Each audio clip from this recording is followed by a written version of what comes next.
Good evening friends, मैं पुष्कर वाजपेयी आप लोगों का स्वागत करता हूं एक बार फिर से अपने YouTube channel study with Pushkar में। तो कंटिन्यू करते हैं। लास्ट टॉपिक जो छूट गया था लोदी वंश पे हम लोगों ने बहलोल लोदी और सिकंदर लोदी का थोड़ा सा एलिमेंट्री पोर्शन देख लिया था। तो आज उसके आगे हम लोग कवर करने की कोशिश करेंगे सिकंदर लोदी और साथ ही साथ इब्राहिम लोदी, और कोशिश करेंगे कि आज दिल्ली सल्तनत का लास्ट वीडियो होगा। आज दिल्ली सल्तनत हम लोग कोशिश करेंगे ये पूरी कवर हो जाए। ओके, उसके बाद हम लोग नेक्स्ट वीडियो से एक थोड़ा सा एक्स्ट्रा टॉपिक होगा, उसको लेके चलेंगे। उसके बारे में हम लोग वीडियो के अंत में डिस्कस करेंगे। ओके, तो स्टार्ट करने से पहले जो नए व्यूवर्स हैं, जो नए दर्शक हैं, उनको बताना चाहूँगा इस चैनल पर हम लोग कॉम्पिटिटिव एग्जाम के पर्पज़ से जीए से संबंधित विषयों की तैयारी कर रहे हैं। अल्टरनेट होगा, मैं वीडियो अपलोड करता रहता हूँ। काफ़ी अच्छे लेवल पर हम लोग तैयारी कर रहे हैं। आप वीडियो थोड़ा सा पेशेंटली उसको देखिए, और काफ़ी अच्छा मैं टॉपिक डिस्कस कर रहा हूँ। और हम लोग भारतीय संविधान, इंडियन कॉन्स्टिट्यूशन और एंशिएंट हिस्ट्री कंप्लीट कर दिए।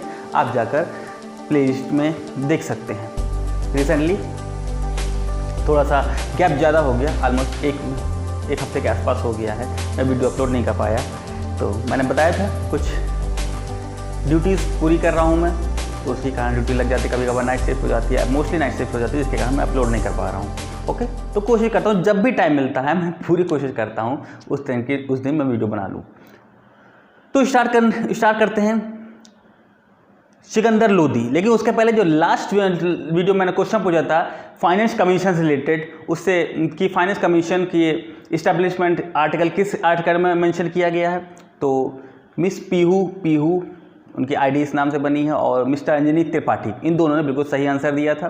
काफ़ी अच्छी तरह से, बहुत ही स्टेट वे में उन्होंने आंसर दिया, काफ़ी मुझे अच्छा लगा। तो चलिए उसका मैं आंसर अपने स्तर से थोड़ा सा बता देता हूँ, जबकि मिस्टर अंजनी त्रिपाठी ने पूरा एलेबोरेट किया है, लेकिन फिर भी मैं एक बार बता देता हूँ। फाइनेंस कमीशन आर्टिकल 280 का अंतर्गत बताया गया है। एक अर्धन्यायिक संस्था है, मतलब इसकी सलाह जो होती है, इसकी जो सिफारिशें होती हैं वो सलाहकारी होती हैं, बाध्यकारी नहीं होती हैं। ओके, राष्ट्रपति हर 5 साल में इसको ऑर्गेनाइज करते हैं। हो सकता है उसके पहले भी कर सकते हैं, ये तो ज़रूरत पे अकॉर्डिंग डिपेंड करता है। फाइनेंस कमीशन जो पारित किया गया था, ये जो एक्ट पारित किया गया था, ये 1951 में पारित किया गया था। इसमें एक संशोधन भी हुआ है 1955 में।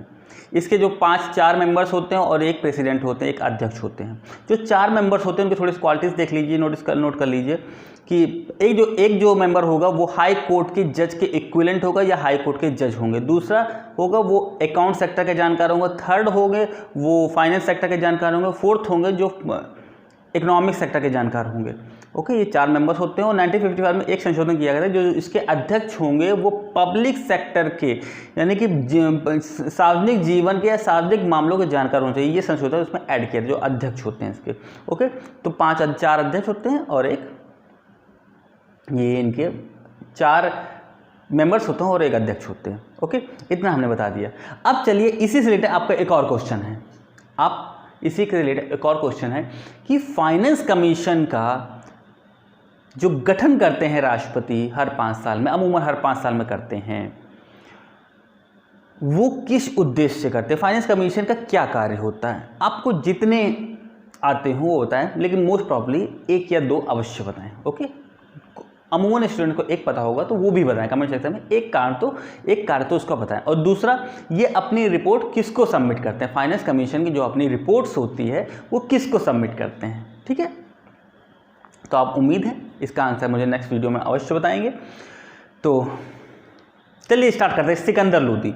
उसके पहले यदि फाइनेंस कमीशन के बारे में मैंने थोड़ा सा ओरली जल्दी बोल दिया है। यदि आपको और डिटेल में देखना हो तो मेरा फाइनेंस कमीशन का कॉन्स्टिट्यूशन में वीडियो पड़ा हुआ है, उसको आप देखें। मैंने डीपली उसको बाकायदा सब कुछ समझाया हुआ है, एक पॉइंट को। ओके, तो चलिए स्टार्ट करते हैं। जो पुराना टॉपिक है उस पर डिस्कस करते हैं।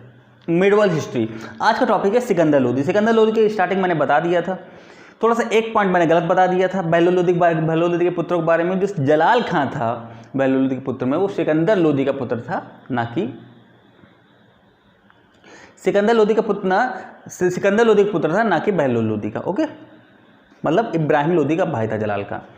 अब देखिए, और थोड़ा सा पॉइंट में काफ़ी टाइम हो गया है तो मैं पुराना टॉपिक भूल गया, कहाँ तक पढ़ाया था मैंने। तो चलिए सिकंदर लोदी के बारे में हम लोग ने देख लिया था कि कैसे बारबक शाह को अबदस्त करते हुए जौनपुर पे अपना कब्जा बना लिया था।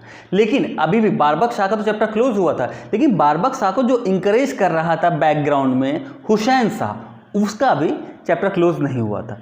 तो उसी को वहीं से लेकर हम लोग हुसैन शाह को उसके मतलब कुल मिला के आज हम लोग सिकंदर लोदी के टॉपिक में हम लोग उसकी जो सैन्य अभियान है, कुछ खास नहीं है, कुछ खास उसको सफलता भी नहीं मिली थी, सैन्य अभियान उसको देखने की कोशिश करेंगे।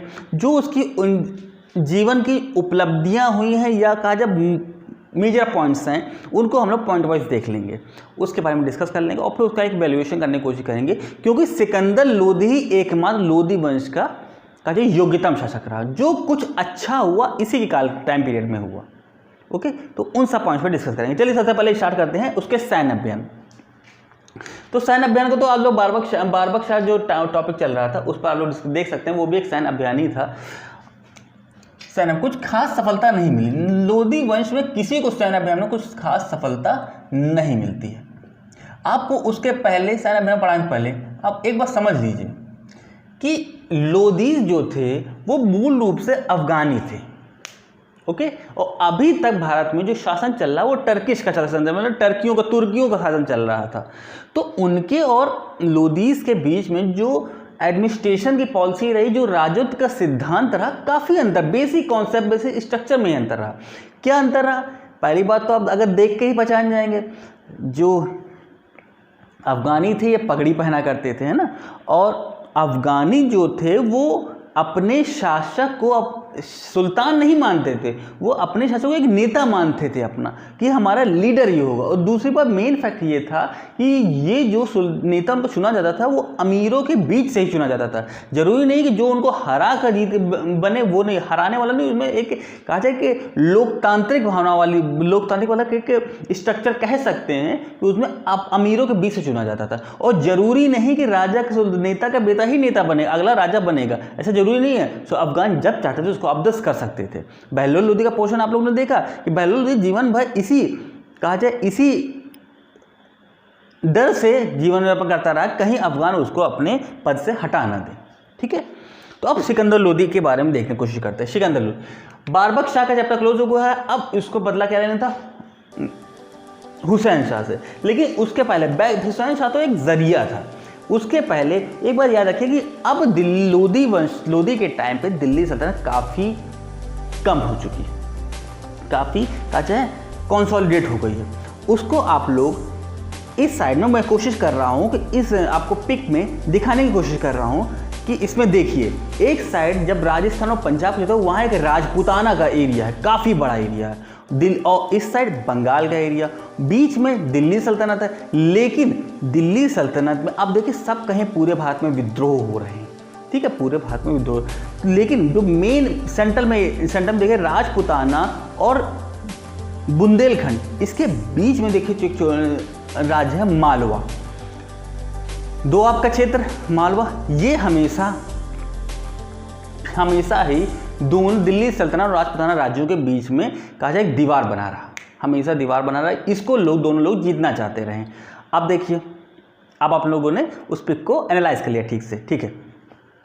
अब जो ना समझ पाए उसको आप लोग कोशिश करिए कि ब्रेक लगा के उसको एरिया बस दिमाग में सेट कर लीजिए। राजपूताना और दिल्ली सल्तनत के बीच में बहुत लंबे टाइम से लड़ाई हो रही है ग्वालियर को लेके, ग्वालियर नहीं मालवा को लेके, मेन जड़ मालवा है। आप बिल्कुल बैकग्राउंड सेट कर लीजिए, आपस में लड़ क्यों रहे हैं। राजपूताना देखिए काफ़ी मजबूत शासक थे, कई बार मतलब सिकंदर लोदी तो उनको हरा ही नहीं पाता है, तो कई बार जीतने की कोशिश की लेकिन हर बार हार जाते हैं, इसीलिए सिकंदर लोदी को खास सफलता नहीं मिली। लेकिन अब जब पॉलिसी चेंज हुई थोड़ी सी, तो सिकंदर लोदी ने कहा सीधे राजपूताना को ना करके जो बीच में जो छोटा सा एरिया है ग्वालियर का, इसको जीतने की कोशिश की जाए। यदि हम ग्वालियर जीत लेंगे तो राजपूताना पर एक बाउंड्री पे हम सीमा पे आ जाएंगे और उन पर अटैक करना और आसान हो जाएगा। इस पर्पज से अब सिकंदर लोदी के टाइम से ग्वालियर को मर्ज करने की कोशिश होती रही थी, ग्वालियर बैकग्राउंड में आपको ये रखना जरूरी है कि अब मेन टारगेट तो मालवा है, लेकिन उसके पहले वो ग्वालियर को मर्ज करने की कोशिश कर रहे हैं और बहलोल लोधी भी आके चले जाते हैं और सिकंदर लोधी भी आके चला जाएगा और ग्वालियर को अपने अंडर में कभी कंट्रोल नहीं कर पाएगा पूरी तरह से। क्यों? राजपुताना, जो राजपुताना राज्य था उसके जो शासक थे, राजपूत शासक थे, वो काफ़ी कहा जाए एग्रेसिव क्या थे, वीर थे, बहादुर थे, जो कभी भी दिल्ली सल्तनत को ग्वालियर को मर्ज नहीं होने दिया, लेकिन लास्ट में हो भी जाता है, उसका आप हम लोग देख लेंगे।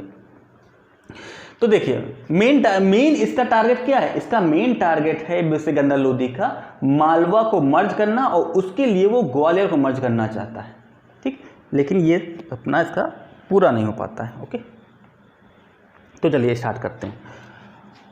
हुसैन शाह के पीछे पीछे हुसैन शाह जब बच के भागता है वो जाता है बिहार में, और बिहार में फिर सिकंदर लोधी अटैक करता है और बिहार में सिकंदर लोधी अटैक करता है, उससे हुसैन शाह, उन दोनों की लड़ाई होती है, हुसैन शाह का चैप्टर यहाँ से क्लोज हो जाता है। लेकिन ये दिक्कत ये हो जाती है कि बिहार तात्कालिक रूप से बंगाल का पार्ट था, बंगाल का पार्ट था तात्कालिक रूप से। तो बंगाल का शासक काफ़ी क्रोधित हो जाता और चैलेंज कर देता सिकंदर लोधी को युद्ध के लिए, लेकिन दोनों के बीच में समझौता हो जाता है और बिहार दिल्ली सल्तनत की पूर्वी सीमा निर्धारित हो जाती है।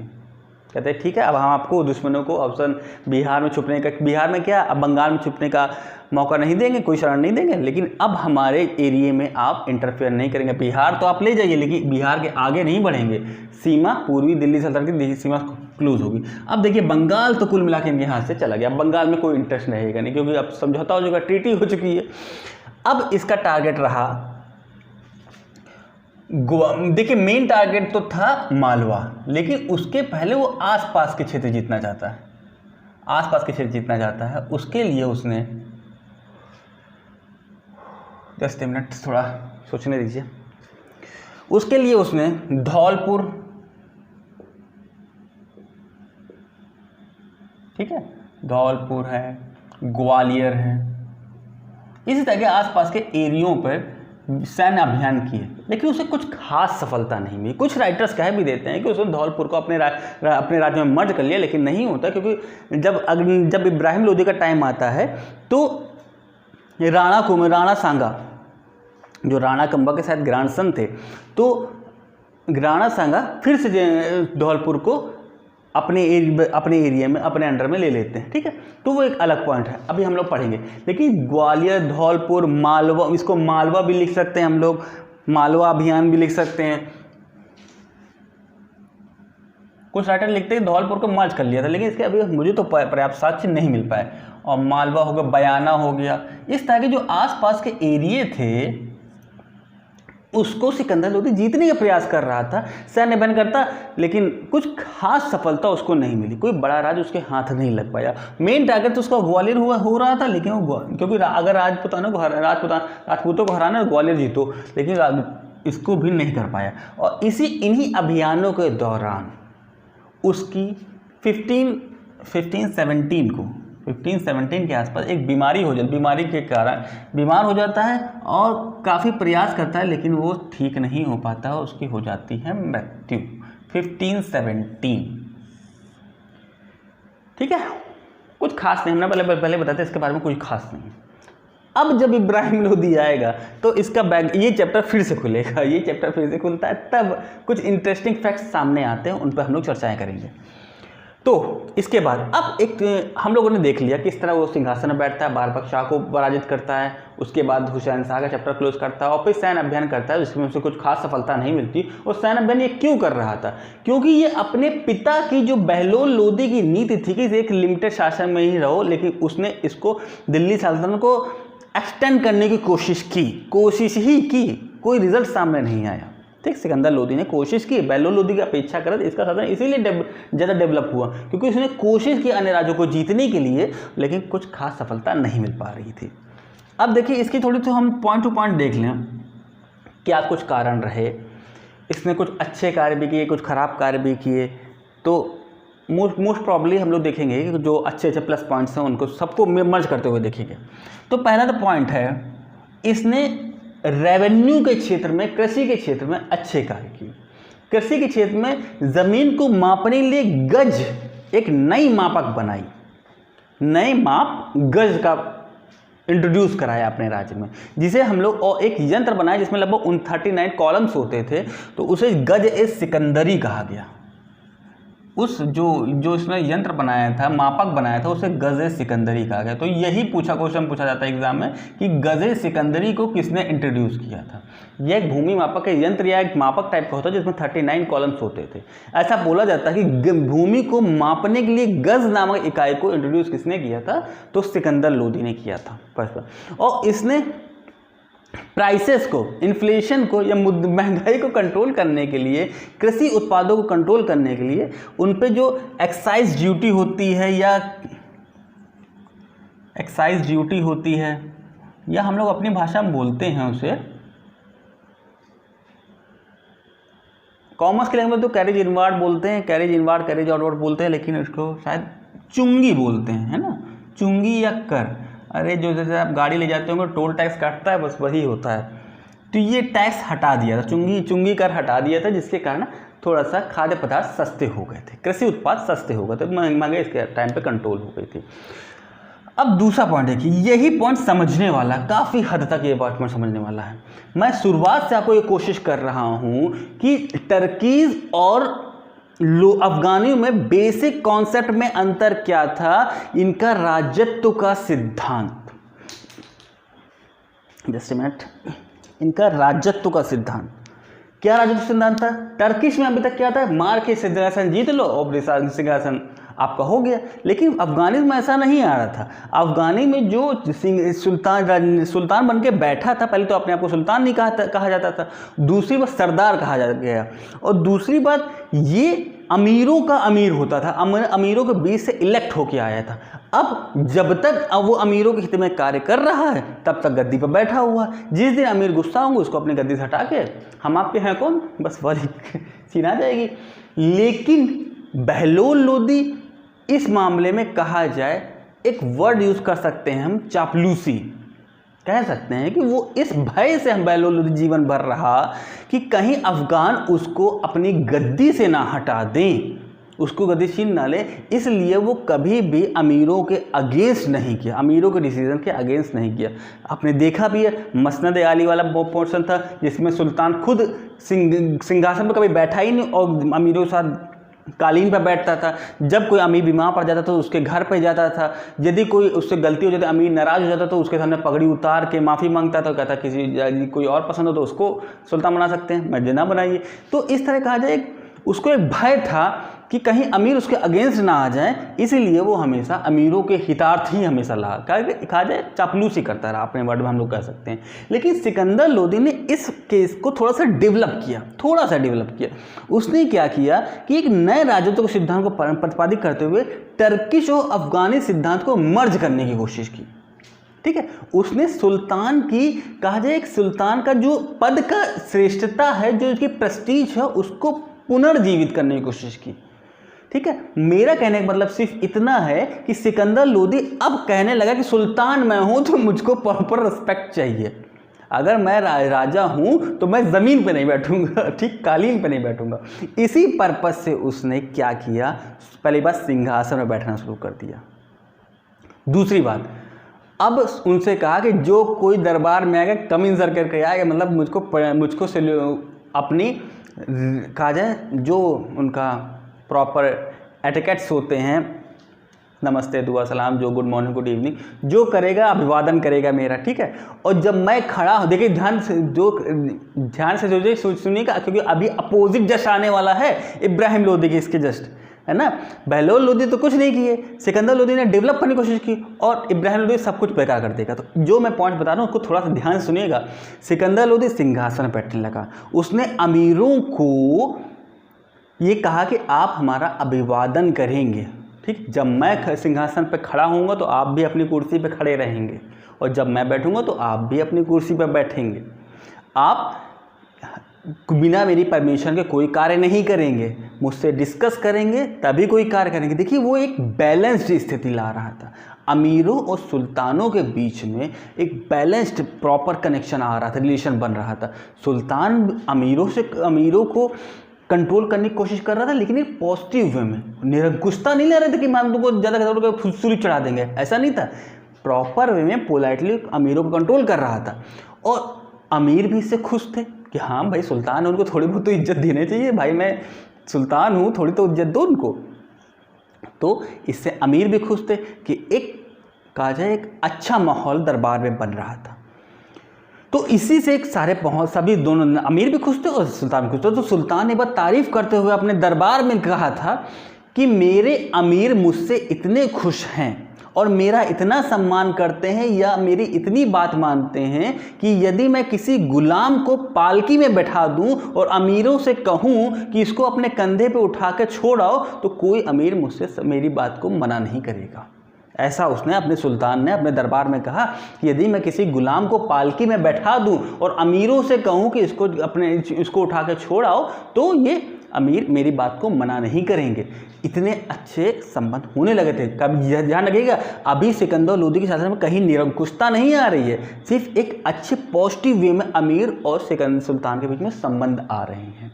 ठीक, कोई अब समरी तौर पर राइटर्स लिखते हैं कि अब जो सिकंदर लोदी का टाइम था वो टर्किश राजत्व का सिद्धांत, जो तुर्की राजत्व का सिद्धांत और अफगानी राजत्व सिद्धांत को संग्रह या मिश्रण के रूप में देखने को मिला। ओके, ये पॉइंट हो गया। सेकंड पॉइंट जो उसका राजत्व का सिद्धांत था।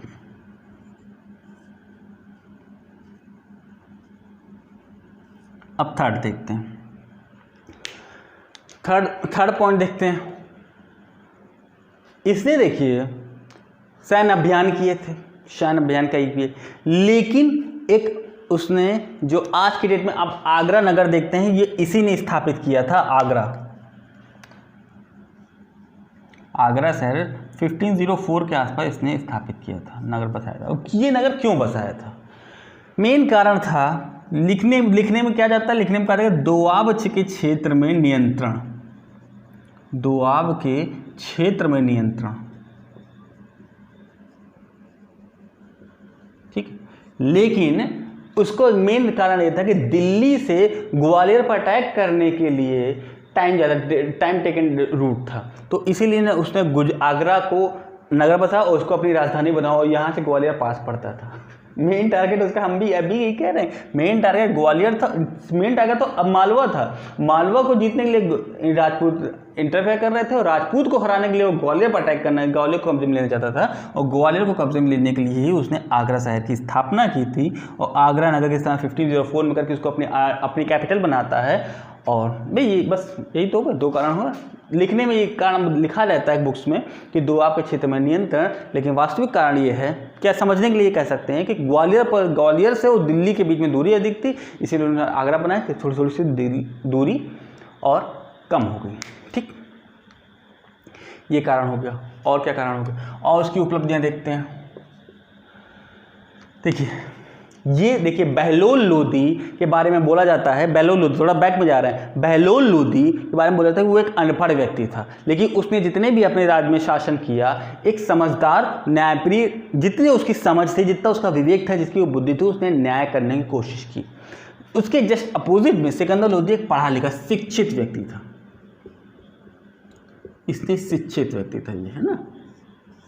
इसने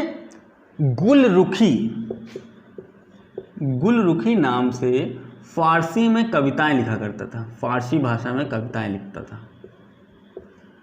ठीक है, गुलरुखी नाम से फारसी में कविताएं लिखता था।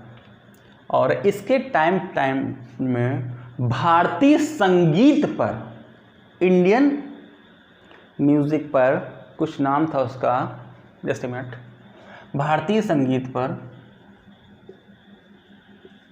पहला फारसी ग्रंथ, फर्स्ट फारसी ग्रंथ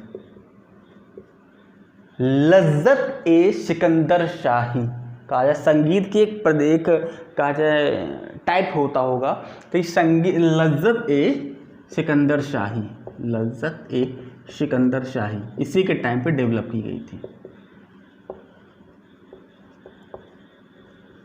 ओके, होगा। और ऐसा बोला जाता है कि जब ये रात में सोता था तो इसके जो बेड होता था उसके आसपास 70 विद्वान बैठते थे रात में। 70 विद्वान जो होते थे अपने क्षेत्र के विद्वान होते, उनसे रात में सोते टाइम हर मामले पर डिस्कस करता था, चाहे धार्मिक मामले हो, राजस्व के मामले हो या लिटरेचर के मामले हो, सब पे वो डिस्कस करता। मतलब अपने पढ़ा लिखा इंसान हो, रात में बुक से ही पढ़ेगा, हो ना।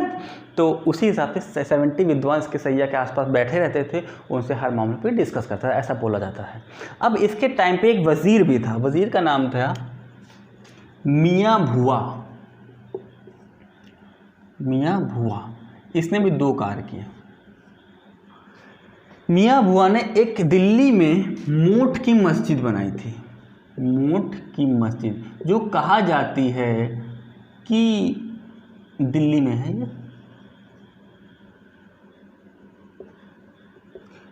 लोधी वंश के स्थापत्य कला का सर्वश्रेष्ठ उदाहरण देखने को मिलता है मोट की मस्जिद।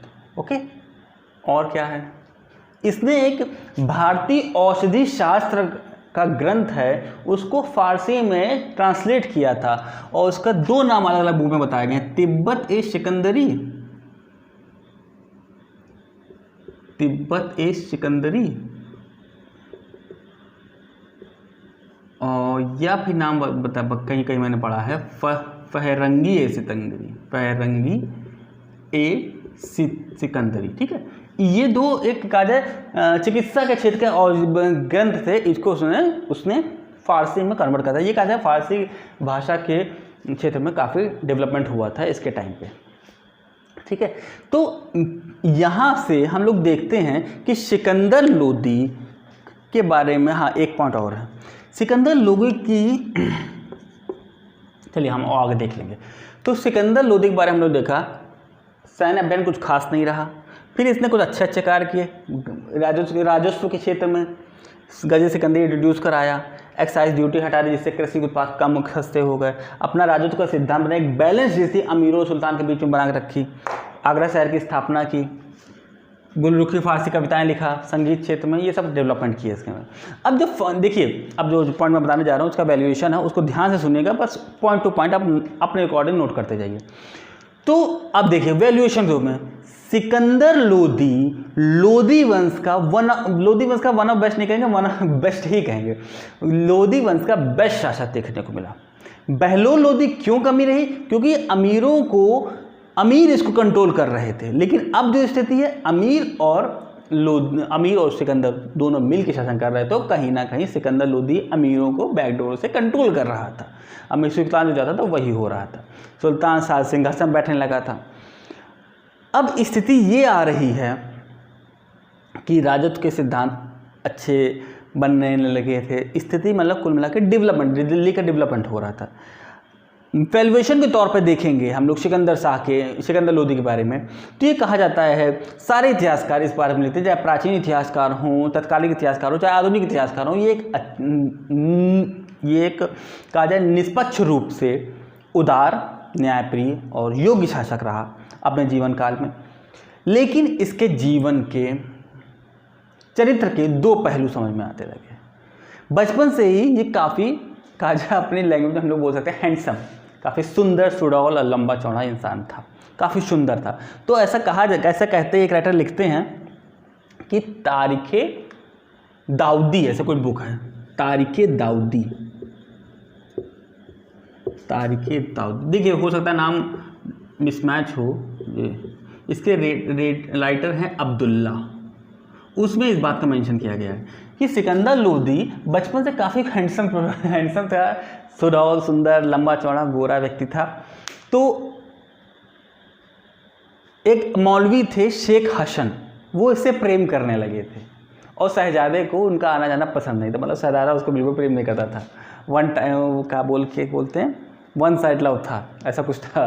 तो शेख हसन से प्रेम करने लगे थे, ऐसा बुक में लिखा है, मैं क्लेम नहीं कर रहा हूँ, ऐसा बुक में लिखा, मैंने ऐसा पढ़ा, मुझे ऐसा बताया गया, मैंने पढ़ा, बाद में हम उस पर क्लेम ना करिए कि मैंने सिकंदर लोधी के बारे में ऐसा बताया। तो सिकंदर लोधी के बारे में बताया गया इस बुक के अनुसार ऐसा बताया गया कि सिकंदर लोधी बचपन से काफ़ी सुंदर व्यक्ति था, और मौलवी जो शेख हसन थे उससे प्रेम करने लगे थे। शहजादे को उनका आना जाना पसंद नहीं था, तो शहजादे ने एक दिन गुस्से में आके उनका सर पकड़ के आग के पास ले जाके उसकी दाढ़ी जला दी थी। ठीक है, ऐसा सिकंदर लोदी के बारे में बताया गया। बचपन से ही काफ़ी कहा जाए अपने आप में योग्य इंसान था, इसीलिए उसने अमीरों को काफ़ी अमीरों को कंट्रोल करने की कोशिश की और कंट्रोल भी किया। न अगर उसने नहीं अपने राज्य को एक्सटेंड कर पाया तो उसने कहीं ना कहीं अपने राज्य में कुछ नुकसान भी नहीं होने दिया। बारबक शाह का विद्रोह कंट्रोल कर लिया, जितने भी विद्रोह होते थे उनको बखूबी कंट्रोल, छोटे मोटे चुटपुटे विद्रोह हुए उनको बखूबी कंट्रोल किया। लेकिन इसके कैरेक्टर का सिर्फ एक ही जीवन का एक ही बहुत बड़ा माइनस पॉइंट सामने आया था। बहलोल लोदी, देखिए बहलोल लोदी के बारे में जब हम लोग धार्मिक नीतियों के बारे में पढ़ते हैं तो बहलोल लोदी के बारे में पढ़ते हैं कि वो मैंने लास्ट वीडियो में बताया था कि वो हिंदुओं के परिप्रेक्ष्य में ना तो उदार था ना ही कठोर था, क्योंकि कोई साक्ष्य प्रस्तुत नहीं होते हैं, क्योंकि ज़्यादातर हिंदू राज्य स्वतंत्र थे और अपनी जनता पे उन्होंने कभी भी अत्याचार नहीं किया। रीज़न क्या था कि हिंदू बहुसंख्यक थे, विद्रोह हो जाएगा तो हमको सिंहासन छोड़ना पड़ जाएगा, इसीलिए उसने जनता पे विद्रोह नहीं किया। लेकिन इसके जस्ट अपोजिट में सिकंदर लोदी ने हिंदुओं के प्रति अनुदार नीति अपनाई। मतलब वो उलेमाओं के द्वारा उलेमाओं को थोड़ा सा ज़्यादा घनिष्ठ रहा, हिंदुओं के प्रति अनुदार नीति अपनाई, मतलब उदारता नहीं अत्याचारपूर्ण नीति अपनाई। और हिंदुओं के परिप्रेक्ष्य में जब देखते हैं हम लोग तो काफ़ी अत्याचारपूर्ण नीति अपनाई थी इसने। और जब ये कहा जाए जब भी किसी सैन्य अभियान में जाता तो रास्ते में जितने मंदिर बढ़ते थे तो मंदिर तोड़ने का तो उसने एक रूल बना रखा था, मंदिर तोड़ने का तो एक रूल बना करके जब भी किसी सैन्य पे जाते थे जितने रास्ते मंदिर पड़ते थे उसको तोड़ देता था। और ये एक बोधन नाम का व्यक्ति था, उसको सिर्फ इस बात के लिए इसने मृत्युदंड दे दिया था कि उसने इस्लाम और हिंदू दोनों को सत्य बता दिया था। कहते हैं कि इस्लाम में जो बताया गया और हिंदू धर्म में जो बताया दोनों ही सत्य हैं, दोनों को इक्विवेलेंट बता दिया था। इस बात पे इसने बोधन नामक एक हिंदू संत को मृत्युदंड दे दिया था। इन्हीं सब कारणों के कारण इन्हीं सब पॉइंट्स के बारे में जब हम लोग देखते हैं, जनता बहुसंख्यक है वो जो हिंदू है, इसीलिए उसके राज्य की इतिहासकार लिखते हैं कि इन्हीं मेन कारण ये था कि बहुसंख्यक जनता उसके विरोध में आने लगी थी। इसी कारण उसके राज्य की जड़ें खोखली हो गई, वो उसका राज्य इतना डेवलप नहीं कर पाया जितना डेवलप हो सकता था, लेकिन इतना डेवलप नहीं कर पाया क्योंकि हिंदुओं के अगेंस्ट उसकी नीतियाँ काफ़ी अत्याचारपूर्ण रही। लेकिन एक राइटर ऐसा लिखते हैं कि उसने कहीं ना कहीं मुस्लिम धर्म में जो भी कहा जाए निगेटिविटी फैली हुई थी उसको भी अगेंस्ट उसने कार्य किया। लेकिन इसके बारे में हर राइटर नहीं, सिर्फ एक राइटर ऐसे लिखते हैं कि उसने मुहर्रम पे ताजिए निकलने पर प्रतिबंध लगा दिया है और स्त्रियों का मज़ारों मस्जिदों में जाने पे उसने रोक लगा दी है। ठीक है, राज्य के और ऐसा कि एक राइटर ने सिर्फ ऐसा लिखा है कि इसने मुस्लिम धर्म में भी उलेमाओं द्वारा निर्देशों के क्रम में मुहर्रम और पर निकलने वाले ताजिए पर रोक लगा दी थी और स्त्रियों पर मज़ारों पे जाने पर रोक लगा दी थी। दो बॉन्ड मुस्लिमों के धर्म के परिप्रेक्ष्य में किए थे और यहाँ हिंदुओं के परिप्रेक्ष्य में मंदिरों तोड़ना, सबको का अत्याचार बोर्ड नीति अपनाना, तो एक तरह से दिल्ली सल्तनत का इतिहास ही चला आ रहा है, वो तो आप देखते ही चले आ रहे हैं। ओके, तो यहाँ से हम लोग देखते हैं कि सिकंदर लोदी का चैप्टर क्लोज होता है। चैप्टर कुछ खास नहीं है, एक बार आप देखिए, समझ लीजिए, मोटा पॉइंट्स में नोटिस लेके रहिए, सब चैप्टर क्लोज। ओके, तो अब हम लोग चलेंगे नेक्स्ट स्लाइड में, जहां हम लोग इब्राहिम लोदी के बारे में देखने की कोशिश करेंगे। इब्राहिम लोदी के बारे में देखने के साथ साथ कैसे लोदी वंश के सबसे बेकार शासक इब्राहिम लोदी होता है, जितना अभी तक डेवलपमेंट हुआ सब कुछ बेकार हो जाता है सिर्फ और सिर्फ एक मूर्खता के कारण। इब्राहिम लोदी की एक मूर्खता के कारण सब कुछ कैसे बर्बाद होता है और कैसे बाबर का आगमन होता है। थोड़ा सा बाबर को इंट्रोड्यूस करने की कोशिश करेंगे हम लोग, ज़्यादा तो नहीं, लेकिन हाँ थोड़ा सा बाबर के कुछ पॉइंट्स होते हैं जो बाबर के बारे में नहीं पता होते हैं लोगों को, उन सब पॉइंट्स पर हम लोग चर्चा करेंगे और उसके बाद हम लोग नेक्स्ट जो टॉपिक हो उस पर डिस्कस करते हुए आज का वीडियो खत्म करेंगे। तो चलते हैं हम लोग नेक्स्ट स्लाइड में इब्राहिम लोदी के बारे में। तो कंटिन्यू करते हैं उसके आगे। टाइम पीरियड है 1517। सिकंदर लोदी बीमारी का मर चुके हैं और अब अशासन आता है सिकंदर लोदी के बड़े बेटे इब्राहिम लोदी का। ओके, अब तीन कैरेक्टर आप थोड़ा सा ध्यान रखिए, इब्राहिम लोदी और इसका एक और भाई होता है जलाल खान। कुछ राइटर्स ने इसका बताया कि ये इसका चाचा था, लेकिन अब ज़्यादातर राइटर्स को जलाल खान को इसका भाई कहते हैं, तो चलिए भाई मान लेते हैं, हमको क्या करना। और एक आलम खान जो तो सिकंदर लोदी का बेटा था, जो का बहलोल लोदी का बेटा था, सिकंदर लोदी का भाई आलम खान चाचा था इब्राहिम लोदी का। ठीक, 3 कैरेक्टर आप लोग याद रखिएगा, जलाल खान, इब्राहिम लोदी और आलम खान। तो 1517 टू 1526 टाइम पीरियड रहा इब्राहिम लोदी का। इब्राहिम लोदी जब गद्दी पर बैठा, थोड़ा देखिए अब समझने वाली चीज़ें ज़्यादा आएंगी यहाँ पर। इब्राहिम लोदी जब गद्दी पर बैठा, इब्राहिम शाह नाम से इसने गद्दी पर बैठा, तो लेकिन यहाँ पे एक थोड़ा सा पेच फंस गया। अब जो सिकंदर लोदी के टाइम अमीर इस बात का अनुभव कर रहे थे कि राजा निरंकुश ना होने लगे, सारी पावर एक पॉइंट पे कहा जाए केंद्रित ना रहे, तो इन्होंने क्या थे राज्य का बंटवारा करा दिया। अमीरों ने, मतलब अफगानी अमीरों ने कहा राज्य का बंटवारा कराइए। इब्राहिम लोदी शुरुआत से इस पक्ष में नहीं होता है, लेकिन फिर भी अमीरों का दबाव था, उनका बोलबाला था। 2 भाग कर दिए इसके, एक भाग तो दिल्ली और एक भाग जौनपुर, और जौनपुर का शासक बना दिया जलाल खान को, जो जलाल खान जलालुद्दीन नाम से वहाँ पे उसने अपना जौनपुर में राज्याभिषेक करा लिया। ठीक, अब कुछ दिनों बाद जलाल खान अपनी पावर्स को एक्सटेंड करने लगा धीरे धीरे। ठीक है, ये तो होता ही है, उसको आपने पावर दे दी, अब वो अपने पावर्स को एक्सटेंड करने लगा और आसपास के राज्यों को जीतने लगा। और सबसे बड़ी बात, दिल्ली के सुल्तान को ठेंगे पर रख दिया कि अब तुम्हारी हम सुनते नहीं, उनके बाद मतलब उनके आदेश को डिनाई करने लगा धीरे धीरे अपने। मतलब कुल मिला के ये अमीर समझने लगे थे दिल्ली वाले कि ये हमसे डिसीजन गलत हो गया है, ये नीति गलत हो गई है, और नीति गलत हो गई है, डिसीजन गलत हो गया, अब मतलब आपसी में हम लड़ने की स्थिति में आ गए हैं। तो क्या हुआ, इब्राहिम लोदी को जब ये बात पता चलती है कि अब तो जौनपुर में जलाल खान जलालुद्दीन नाम से बैठा है, वो विद्रोह करने की तैयारी कर रहा है, अपनी शक्तियाँ बढ़ा रहा है, अपनी सेना बढ़ा रहा है, तो शुरुआती में एग्री नहीं होता इस नीति के। लेकिन अब अफगानी अमीर भी इस दरबार में इस बात को डिस्कस करते कि यार गलती हो गई, अब जो हो गया सो गया, अब इस प्रॉब्लम को सॉर्ट आउट किया जाए। तो क्रोध में आके इब्राहिम लोदी ने अपने ही सबसे मुख्य अमीर, क्या नाम था उसका, खाने जहां लोहानी को कठोर निंदा करते हुए इसकी इस नीति को मूर्खतापूर्ण नीति बताया। इब्राहिम लोदी ने मतलब खुले दरबार में बेइज्जती कर दी अपने अमीर की। और फिर ये जौनपुर के ये जलाल खान के पास एक कहा जाए कि एक समझौते का प्रस्ताव भेजा, लेकिन जलाल खान भी अपने एटीट्यूड में था, उसको रिजेक्ट कर दिया। जो प्रपोजल भेजा था इब्राहिम लोदी ने उसको रिजेक्ट कर दिया कि अब कोई समझौता नहीं होगा।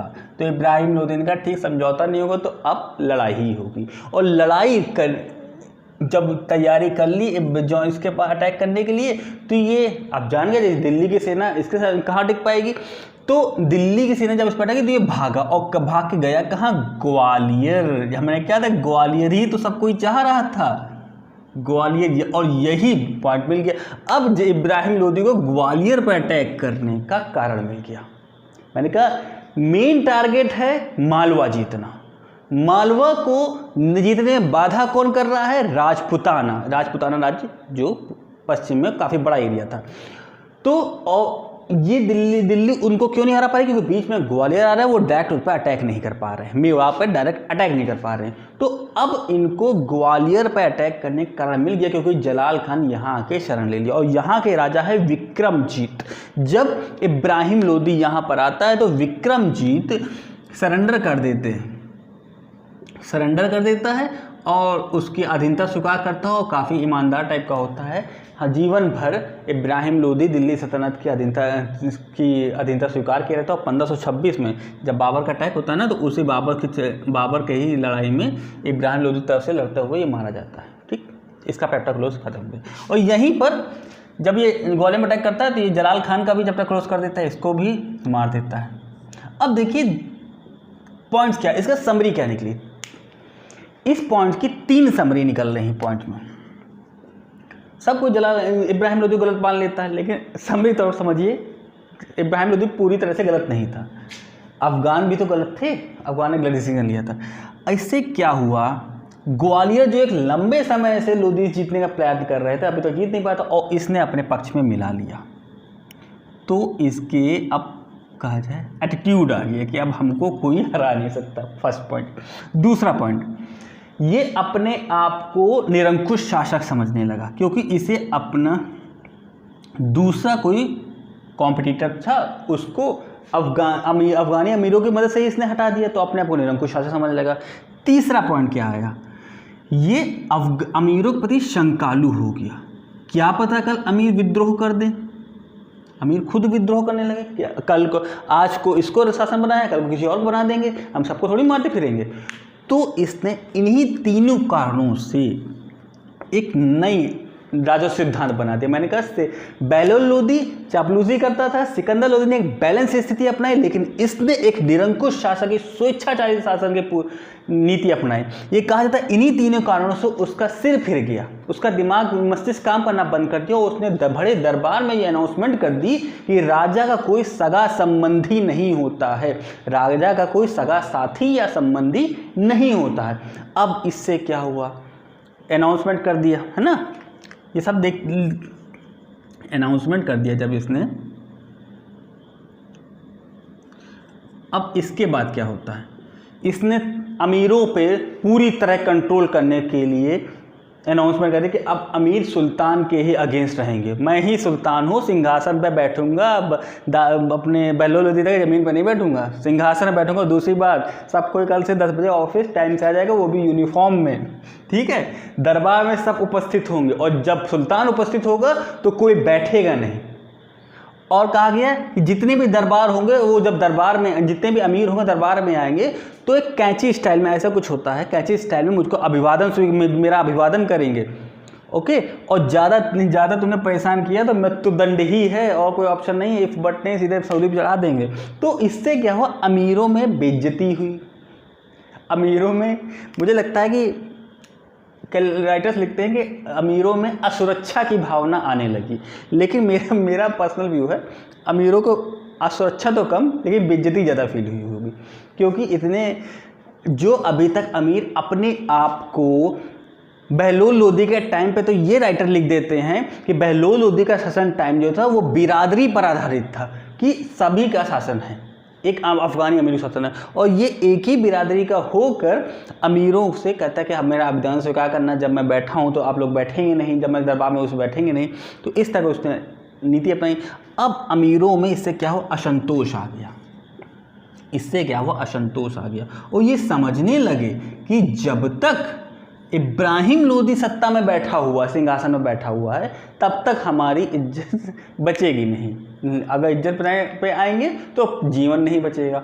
तो इस आधार पर उन्होंने षड्यंत्र रचा, और षड्यंत्र के अकॉर्डिंग इन्होंने क्या किया, अपदस्थ करने के लिए प्लानिंग बनी। अपदस्थ के सुल्तान को अब अपदस्थ किया जाए, इसके लिए उन्होंने पूरी भारत में विद्रोह करवा दिए, पूरे भारत में विद्रोह करवा दिए। और विद्रोह कराने के लिए अब आया सुल्तान ऊँट पहाड़ के नीचे।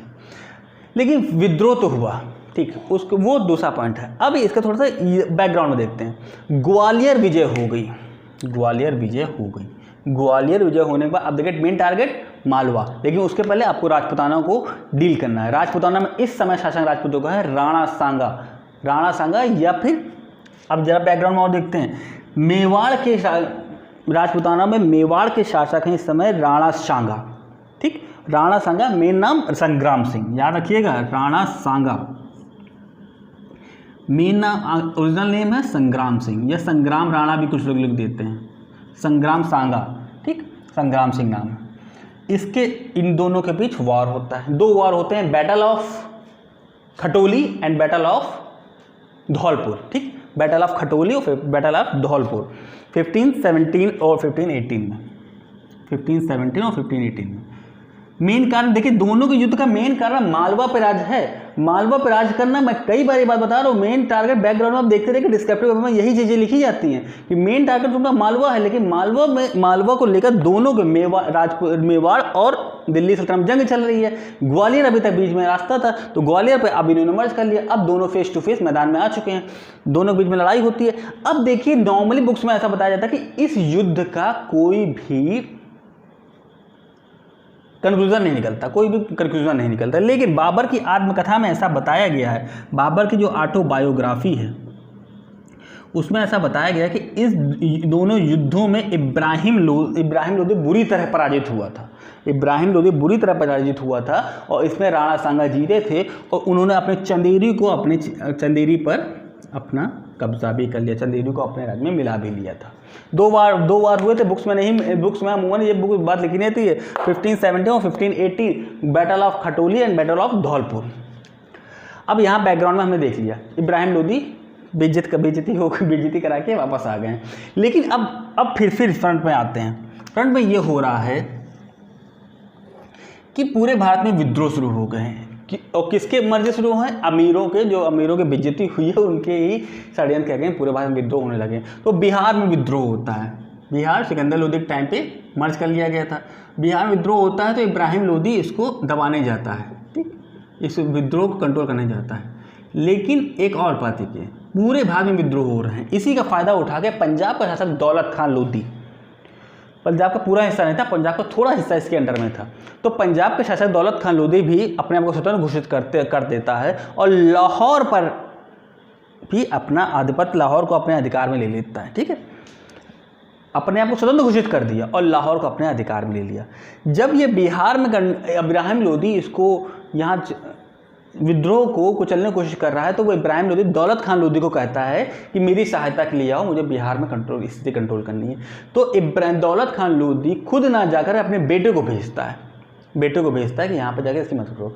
इससे इब्राहिम लोदी बहुत गुस्सा होता है कि मैंने तुमको बुलाया था और तुम अपने बेटे को भेज रहे हो, ये बेइज्जती करा रहे हो मेरी। तो लेकिन जब बेटा दौलत खान लोदी का पुत्र अपने दौलत खान लोदी को बताता है कि इब्राहिम लोदी इतना गुस्से में है, जो आपने उसकी बात नहीं मानी, अगर इसने बिहार विजय कर लिया तो लौट कर आपको पास आएगा अटैक करके और आपसे लाहौर छीन लेगा, जो अब लाहौर आपने कब्जा कर रखा है, क्योंकि सारे भारत का विद्रोह दबा रहा है, विद्रोह कुछ न कुछ निकला है। अब यदि अगर उसने बिहार विजय कर ली तो आप ही के पास नेक्स्ट राउंड पे आएगा। ठीक, तो इस देखिए अब दौलत खान लोदी को ये लगने लगा कि हमारे हाथ से दौलत खान लोदी को लग रहा है, दौलत खान लोदी है पूरा नाम, को लग रहा है कि लाहौर हाथ से निकल जाएगा। ठीक, लाहौर हाथ से निकल जाएगा। इसने फिर मेन विलेन से कॉन्टैक्ट कर लिया। मेन विलेन कौन है? बाबर। अब थोड़ा सा बाबर के बारे में देख लेते हैं। बाबर ये कहा जाए जो चंगेज़ खान था, तैमूजिन चंगेज़ खान का डिसेंडेंट्स था, मतलब उनके उत्तराधिकारियों में आया था, किसी कोई वंशज था बाबर, और तैमूर लंग का ग्रैंडसन था। ठीक, अभी मैंने थोड़ी सी उसकी पूरी वंशावली पढ़ी नहीं है, लेकिन हाँ शायद तैमूर लंग का बाबर ग्रैंडसन था। मूल रूप से मंगोल थे, बाबर मूल रूप से मंगोल था। ये बात रखिए, क्वेश्चन पुट अप कर लीजिए, बाबर जो मुगल आए थे मूल रूप से कौन थे? मंगोल थे, बाबर मंगोल थे। और मंगोल जब इतिहास उठा के देखें, आपको चंगेज़ खान का भी इतिहास उठा के देखें और तैमूर लंग का भी इतिहास उठा के देखें, तो उन्होंने ये कभी भारत आए, तो चंगेज़ खान तो खैर पूरी तरह से आ ही नहीं पाया, लेकिन जब तैमूर आया था तो उसने भारत को लूटा, बर्बाद किया, लेकिन शासन पर करने के पर्पज से नहीं आया था। यही मेंटलिटी दौलत खान लोदी की सेट थी कि बाबर आएगा, लूटेगा और लौट जाएगा। और बाबर ने भी खुद अनाउंसमेंट कर रखा था कि उसको लूटने के हिस्से से वो भारत पर अटैक करेगा, और 3 बार कर भी चुका था ऑलरेडी। 3 बार भारत पर अभी अटैक कर चुका। जब पानीपत का वार होता है वो 5th वार होता है, 5th टाइम भारत पर सेना अभियान होता है। अभी तक जब ये स्थिति बन रही है 3 बार बाबर आ चुका है और लूट लाट के वापस चला गया। तो यही एक मेंटलिटी दौलत खान लोदी की सेट थी कि बाबर को हम बुलाते हैं, इब्राहिम लोदी को हरवाते हैं और बाबर लौट जाएगा, तो थोड़े बहुत लूटेगा तो लूट ले, है ना। तो इस पर्पज से उसने बाबर को आमंत्रित किया कि हमको बचाएं। आता भी है बाबर, लेकिन अभी आने को थोड़ा देर है। बैकग्राउंड में राणा सांगा भी पहले से इनवाइट कर चुका था, और मेन सबकी देखिए, और इधर आलम खान, जो ये आलम खान, ये जो सिकंदर लोदी, ये इब्राहिम लोदी का चाचा है, ये सिंहासन पाने की लालसा में था। तो ये भी बैकग्राउंड में बाबर को कहा था कि आ जाना, अटैक कर देना। तो आइए, आपका इंतज़ार था, इस टाइप का कुछ था। और बाबर को कहते कि चलो 3 कार्ड आए हैं इनविटेशन के, चलते हैं, अटैक करते हैं। तो बिहार पर इब्राहिम लोदी विद्रोह चलने के बाद एक विद्रोह, उसी दौरान एक टुकड़ी, क्रोध में आकर एक सेना की टुकड़ी भेज देता है, जाओ लाहौर आज़ाद करो जाके। और ये लगभग टाइम पीरियड होता है 1525 का, जब लाहौर में इब्राहिम लोदी की सेना की टुकड़ी आती है और सैन्य टुकड़ी का मुकाबला होता है वर्सेस बाबर का, और बाबर इन सेना टुकड़ी को हरा देता है। और उसके बाद क्या होता है, अपने एक का जो है एक सरदार को, एक अपने नियुक्ता को नियुक्त करके लाहौर का संरक्षण दे देता है। लेकिन देखिए, जब अटैक कर रहा था तो ये काबुल का शासक है और काबुल को ये जीता है। बाबर कैसे कैसे जीता है वो तो हम तब देख लेंगे, लेकिन तत्कालिक रूप से काबुल में शासन कर रहा था, काबुल को भी इसने विजय किया था सेना। और उसके बाद 1526 में पुनः आता है इब्राहिम लोदी की वर्ष में बाबर की युद्ध होता है। और इब्राहिम लोदी पहला दिल्ली सल्तनत का एकमात्र एक ऐसा योद्धा सुल्तान होता है जो युद्ध भूमि में मारा गया,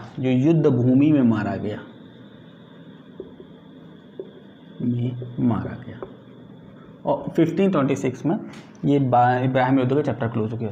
अब देखिए, सामरिक तौर पर देखें, सामरिक तौर में 2 पॉइंट आते हैं। पहले हम लोग इस युद्ध को देखिए, बाबर के बारे में हम लोग जब बाबर पढ़ेंगे, बाबर की बायोग्राफी थोड़ा सा कवर करने की कोशिश करेंगे, तो हर पॉइंट पर हम लोग चर्चा करेंगे। पानीपत का जब वर्ल्ड वार पढ़ेंगे तो उस पर भी हम लोग हर चीज़ कवर करेंगे, लेकिन अभी हम आपको सामरिक तौर पर थोड़ा सा ब्रीफली समझाते हैं। बाबर का मूल रूप से मंगोल था और काबुल को शासित था तत्कालिक रूप से। ये पानीपत का इसका 5th अभियान था, 4th ये था, 5th ये था, लेकिन इसके पहले भी 3 बार आ चुका था भारत। ऐसा नहीं था पहली बार भारत अटैक किया, नहीं, तो यानी 5th अटैक था और 5th अटैक में आया था और युद्ध भूमि में इब्राहिम लोदी को मारा गया था। लेकिन इस युद्ध के बारे में काफ़ी कुछ बातें समझ में आती हैं। इब्राहिम लोदी की सेना थी 1 लाख, जबकि बाबर की सेना थी सिर्फ 12,000। फिर भी बाबर जीत गया। ठीक है, कारण क्या थे, क्या कारण थी, ये सब ये हम लोग पानीपत के वार में डिस्कस करेंगे, लेकिन फिर भी हम लोग आपको बता दें इब्राहिम लोदी कैसे अपनी बेवकूफ़ी के कारण हार गया। इब्राहिम लोदी की सेना थी, ये राइटर लिखते हैं कि इब्राहिम लोदी पानीपत का युद्ध लड़ने के लिए मेला लेके गया था। मतलब इसकी सेना में कोई भी स्पेशलिस्ट नहीं था युद्ध लड़ने का, सब जिसको उठाया उसको उठा के चलो युद्ध करते हैं। लेकिन बाबर की सेना में सब स्पेशलिस्ट थे अपने क्षेत्र के। कोई धनुष चलाने में एक्सपर्ट है, कोई तलवार चलाने में एक्सपर्ट है, कोई गोला फेंकने में एक्सपर्ट है, कोई तोप खाने में एक्सपर्ट है, कोई बंदूक चलाने में एक्सपर्ट मतलब सब स्पेशलिस्ट है अपने क्षेत्र को। और ये पूरा मेला लेके गया था। राइटर लिखते हैं कि पानीपत के वार में इब्राहिम लोदी एक मेला लेके गया था।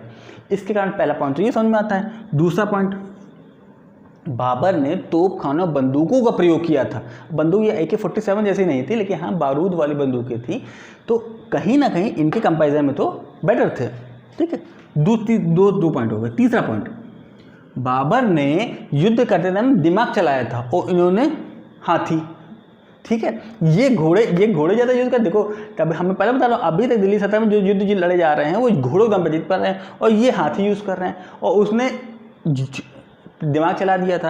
अब सपोज करिए यहाँ से इब्राहिम लोदी सेना आ रही है और यहाँ से बाबर की सेना आ रही है, तो बाबर ने क्या किया, बीच में एक ट्रेंचेस टाइप के बना दिए, यानी गड्ढे टाइप के कुछ बना दिए, और यहाँ पे थोड़े से नुकीले हिस्से बना दिए।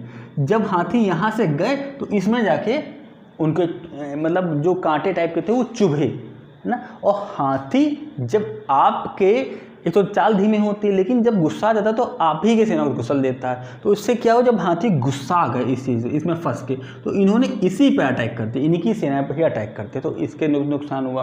कहा जाए उनकी अपनी बेवकूफ़ी के कारण ही वो सेना को कोई प्लानिंग तो थी नहीं, इसके कारण पानीपत का first world war Ibrahim Lodi अपनी बेवकूफ़ी के कारण हार जाता है। और ये इसी स्थिति ही क्यों आई, वो स्थिति सिर्फ इसलिए आई इन तीनों कारणों का कारण। यदि वो अपने कहा जाए उसका माथा फिर ना जाता, उसके बेवकूफ़ी ना आती, वो अपने आप को राजा का सगा कहता है कि राजा कोई सगा संबंधी नहीं होता। इन सब कारणों से इब्राहिम लोदी बेवकूफ़ीपूर्ण डिसीजन लेता है और अमीरों को कंट्रोल करने की कोशिश करता है और उसके कारण ये स्थिति आ जाती है। इसके बाद 1517 के बाद सिकंदर, अब इब्राहिम लोदी का चैप्टर क्लोज हो गया। अब जो भारत में आ रहे हैं वो आ रहा है बाबर, मुगल्स आ रहे हैं, एक लंबा टाइम पीरियड रहता है। उन सब के बारे में हम लोग डिस्कस करेंगे, बाबर, हुमायूं, अकबर, इस सब के बारे में हम लोग डिस्कस करेंगे, एक एक पॉइंट से देखते जाएंगे। लेकिन उसके पहले थोड़ा सा हम लोग यहाँ पर देख लेते हैं। और मेन कहा जाए लोदी वंश का मेन कारण है बहलोल लोदी। देखिए बहुत अच्छा शासन रहा, उदारवादी शासन रहा, अमीरों के बहुत देखभाल की उसने, अमीरों के सामने हाथ जोड़ खड़ा रहे। और के एम निज़ामी लिखते हैं कि बहलोल लोदी का शासन बिरादरी पर आधारित था और इसी आधार पर उसने शासन किया। सिकंदर लोदी ने एक बैलेंस स्थिति अपनाई और सबको कंट्रोल भी किया। लेकिन इब्राहिम लोदी ने निरंकुशता की नीति अपनाई, एक स्वेच्छाचारी निरंकुश शासक की नीति अपनाई, जिससे अमीरों में विद्रोह, असंतोष की भावना उत्पन्न हुई। और विद्रोह का रिजल्ट ये हुआ कि पूरी की पूरी दिल्ली सल्तनत के साथ साथ लोदी वंश भी समाप्त हो गया, इब्राहिम लोदी समाप्त का। अब जो भारतीय इतिहास में नया चैप्टर शुरू होता है वो होता है बाबर का, यानी कि मुगल्स का एक लंबा इतिहास रहा है। उन सब पर हम लोग पॉइंट्स पर धीरे धीरे चर्चाएं करते रहेंगे। यहाँ से एक कहा जाए दिल्ली सल्तनत खत्म होती है। लेकिन उसके बाद दिल्ली सल्तनत के बाद और मुगल से पहले एक चैप्टर बीच में आता है।